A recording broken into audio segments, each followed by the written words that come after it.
हरे कृष्णा, राधे राधे। हम सभी साधक श्री सुदर्शन सिंह जी चक्र द्वारा लिखित पुस्तक शत्रुघ्न कुमार की आत्मकथा का श्रवण कर रहे हैं। आज का प्रसंग राजा राम गतांक से आगे। श्री रघुनाथ के राज्य के एकादश सहस्त्र वर्ष हमें तो एकादश दिवस भी प्रतीत नहीं हुए। वे मर्यादा पुरुषोत्तम, उन्होंने श्वान तक को न्याय दिया। अकारण कोई एक श्वान को भी क्यों ताड़ित करे। यह दूसरी बात कि ताड़ित श्वान ने अपने को उत्पीड़ित करने वाले को मठपति बनाने की प्रार्थना की। उसकी प्रार्थना स्वीकृत होनी थी और उसके तर्क को अयुक्ति संगत कैसे कहा जा सकता है। वह स्वयं पूर्व जन्म में अत्यंत सावधान होने पर भी प्रमादवश नखों में हवनीय घृत लगे भोजन करने बैठ गया और उस घृतांश के भोजन से इस गर्हित योनि को प्राप्त हुआ। अनिच्छा पूर्वक किया उपेक्षणीय देवांश का भोजन जब उसे इस अवस्था में ले आया, उसे ताड़ित करने वाला विप्र तो स्पष्ट प्रमादी है। प्रमत्त न होता तो वह निरपराध पर आघात करता। वह मठपति होकर देवांश सेवन से बचेगा, उसकी आशा कहाँ। उसे सेवन करके उसकी जो असद गति होनी है, दंड ही तो है उसे मठपति नियुक्त करना। हमारे लिए मठ एक समस्या बन गए। इस घटना के पश्चात कोई मठपति होने को प्रस्तुत नहीं और अकारण किसी को दंड कैसे दिया जा सकता था। मठों का उच्छेद प्राय हो गया। अवश्य वीतराग विप्रों ने आराध्य विग्रहों की अर्चा स्वयं संभाल ली और हमें इसके लिए चिंतित नहीं होना पड़ा। अत्यंत अप्रिय न्याय था शंभुक को दंड देना। वह शूद्र मर्यादा का अतिक्रमण कर रहा था। उसने स्ववर्ण विहित त्याग एवं आराधना का पथ परित्याग करके द्विजोतित उग्र तप प्रारंभ किया। घोर अरण्य में दृष्ट जगत में उसका प्रत्यक्ष कोई प्रभाव न हो। मर्यादा का अतिक्रमण अव्यवस्था एवं अशांति उत्पन्न किए बिना रह कैसे सकता है। ब्राह्मण पुत्र की अकाल मृत्यु हो गई। निष्पाप ब्राह्मण को पुत्र शोक, उस द्विज का भी क्या दोष कि वह इसे शासक का पाप कहता था। पिता के जीवित रहते पुत्र की मृत्यु और वह भी श्री राम के राज्य में, कारण भी शोध आवश्यक हो गई और लोक साक्षी सुरों ने हमारी सहायता की। अरण्य में उग्र तपोरथ शूद्र को पुष्पक के द्वारा अन्वेषण कर लेना कठिन नहीं था। मर्यादा पुरुषोत्तम, बड़ी निष्ठुर है शासक की मर्यादा। जिन्होंने शबरी उच्चिष्ट बेर आरोगे थे उल्लास पूर्वक, उन्हें तापस शूद्र का शिर उच्छेद करना पड़ा अपने स्वकरों से और उनका निर्णय भ्रांतिहीन था। यह तो तत्काल सिद्ध हो गया जब शूद्र के प्राणांत के साथ मृत विप्र कुमार में प्राणों का संचार लौट आया। शंभुक धन्य था वह महाभाग भी। वह युगों दीर्घ तप करता क्या होना था। तप का फल सिद्धि। त्रिवर्ग के ऊपर तो तप की गति नहीं। अपवर्ग को काय कष्ट के मूल्य में पाना नित्य अशक्य रहा है और अपवर्ग श्री राघवेंद्र के करों से हत शूद्र का दाय बन गया। सुभद्र, मर्यादा पुरुषोत्तम की यह मर्यादा कितनी निष्ठुर, कितनी विषम, कितनी उत्पीड़क है स्वयं उनके प्रति एवं उनके आत्मियों के प्रति। कितना दारुण है शासक का कर्तव्य भी। इस कर्तव्य ने कितनी बड़ी बलि ली। 2 क्षण को कुमार की वाणी रुद्ध हो गई। वे जैसे मूर्छित होने वाले हों। बड़े कष्ट से उन्होंने अपने को संभाला। श्री रघुनाथ के चर, उनके गुप्तचर होने का एकमात्र उद्देश्य ही यह है कि वे प्रजा के मनोभाव देखें। प्रजा की प्रमाद नहीं, प्रजा की पीड़ा देखने का उन्हें निर्देश है। उन्हें प्रजा की त्रुटि देखने का कोई अधिकार नहीं। उन्हें देखना है प्रजा शासक से कहाँ असंतुष्ट है, शासक में कहाँ त्रुटि देखती है। चर शासक के नेत्र हैं और किसी को, शासक को भी परदोष दर्शन को अधिकार कहाँ है। सभी को आत्मनिरीक्षण करना चाहिए। चरों की नेत्र से शासक अपने को आत्मनिरीक्षण में समर्थ बना पाता है। उस दुर्भाग्यपूर्ण रजनी में अवध के चर ने श्री राघवेंद्र को समाचार दिया था। कोई रजक अपनी पत्नी को ताड़ित करते हुए कह रहा था, मैं नरेश तो नहीं हूँ कि मेरी ओर कोई उंगली निर्देश नहीं करेगा। मैं पर ग्रह में रजनी के प्रथम प्रहर को व्यतीत करने वाली नारी को ग्रह में कैसे रख लूं? दशग्रीव के यहाँ महीनों रहने वाली पत्नी को तो नरेश ही रख सकते हैं। वे समर्थ, उन्हें कोई क्या कहे। अग्नि शिखाओं में जिनकी परीक्षा हुई, सुरों ने जिनके पातिव्रत्य की साक्षी दी, त्रिभुवन वंदनीय उन भगवती धरानंदिनी के प्रति ये घृणित उद्गार। और सुभद्र, वह हीनमती रजक किस गणना में था वह, किंतु परा अपवाद को पक्ष हो जाते हैं। अपने आद्राहों का अकारण अपवाद प्रसारित करने में सदा से संलग्न रहा है यह अभागा मानव।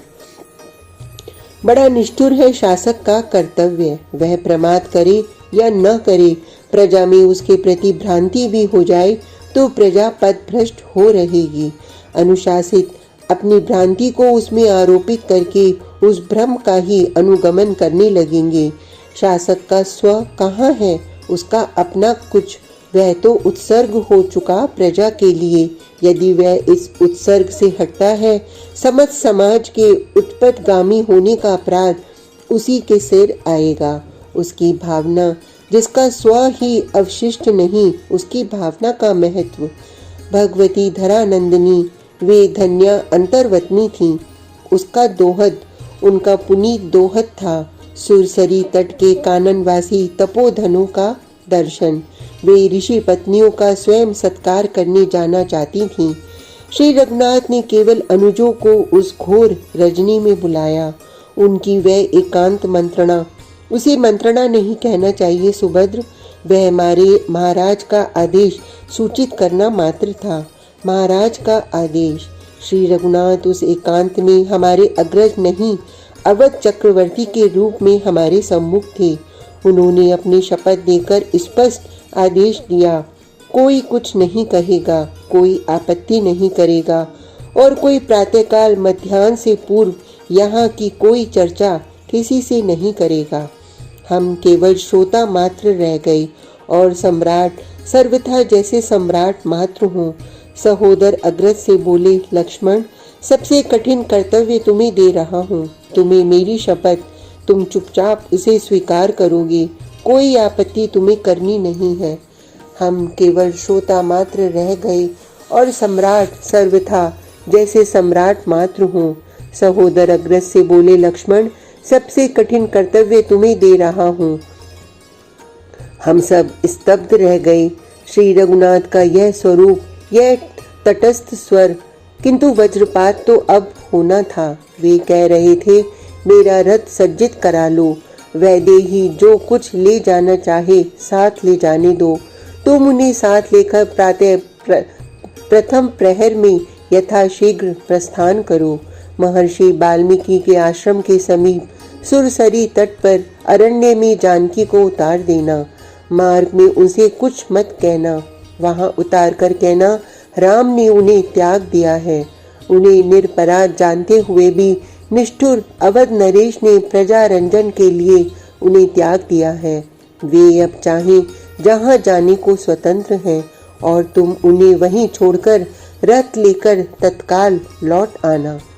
हमें सहसा कुछ नहीं सूझ पड़ा। इतना बड़ा आघात। आर्य भरत ने दोनों हाथ जोड़े, किंतु महाराज अब केवल महाराज थे। उन्होंने कहा, नहीं भरत, तुम्हें शपथ का ध्यान रखना चाहिए। अच्छा, अब तुम लोग विश्राम करो। हम उठे। इससे पूर्व महाराज उठ गए। वे इतनी देर अपने को संभाले रहे, यही क्या कम आश्चर्य था। हमारी वह रात्रि हम एक शब्द बोल नहीं सकते थे। सहधर्मिणी का औत्सुक्य सहज था। आप इतने खिन्न, इतने दीन वदन क्यों हैं? क्यों इतने दीर्घ श्वास?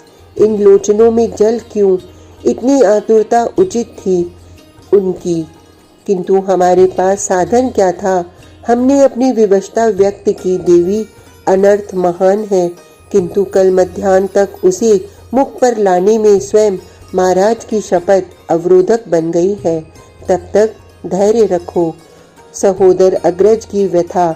उन्होंने किसी को मुख ही नहीं दिखाया। उस रात्रि अपने अंतःपुर नहीं पधारे।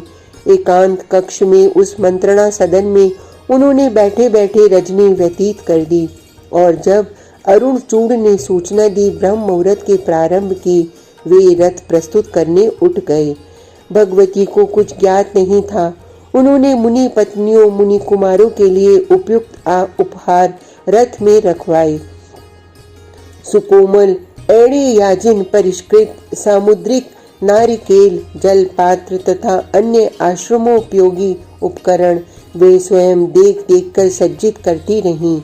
अग्रज ने लौटकर क्रंदन करते हुए बताया था, मार्ग में वे बार बार आतुर पृच्छा करती रहीं, तात तुम इतने खिन्न बदन क्यों? तुम्हारे मनोहर मुख पर आज प्रसन्नता क्यों नहीं? आर्यपुत्र तुम पर सानुकूल तो है। क्या कहते अग्रज? किसी प्रकार वह मार्ग उन्हें पार करना था। नित्य कृत्य यव पथ में संपन्न हुआ था। रथ सूर्योदय के पूर्व ही अयोध्या से चला गया था। अग्रज ने कहा था, सुरसरी के तट पर जब उन वंदनिया को उन्होंने सम्राट का संदेश सुनाया, वे मूर्छित हो गईं। चेतना लौटने पर उन्होंने कहा, लक्ष्मण आर्यपुत्र प्रसन्न रहें, ऐसा प्रयत्न करना तुम लोग, वे सम्राट हैं, अतः प्रार्थना कर देना कि इस त्यक्ता को प्रजा मान कर ही स्मरण करेंगे।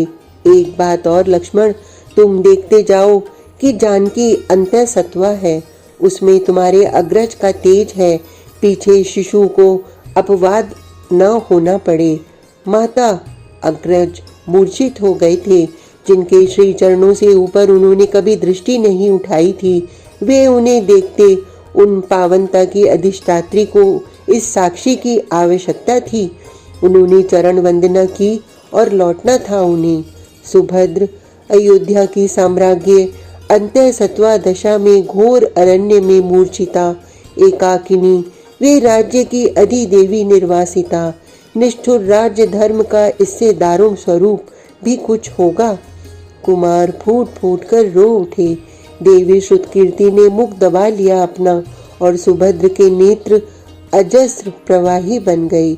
अग्रज के लौटने से पूर्व अयोध्या के राज सदन में आर्त क्रंदन व्याप्त हो गया। कुमार ने किसी प्रकार कहना प्रारंभ किया, अब क्रंदन के अतिरिक्त अवशिष्ट ही क्या रहा था। हमारी श्री, हमारी शांति, अवध की ऐश्वर्याधि देवता तो निर्वासित हो चुकी थीं। राम, दूसरा कोई क्या कहता महाराज से। कुलगुरु तक केवल संबोधन करके सन्न रह गए। उन्होंने श्री रघुनाथ के मुख की ओर देखा, वह नित्य प्रसन्न मुख कहाँ था। अश्रु भी जैसे सूख गए। कुलगुरु ने मस्तक झुका लिया। तुम ही यह बलिदान कर सकते थे मर्यादा पुरुषोत्तम। जन मर्यादा की स्थापना के लिए अपने कर से अपने हृदय को निकाल फेंकने की शक्ति तुम में, केवल तुम में ही संभव थी। और लौट गए कुलगुरु। आज का प्रसंग इतना ही। कल तक के लिए हरे कृष्णा, राधे राधे।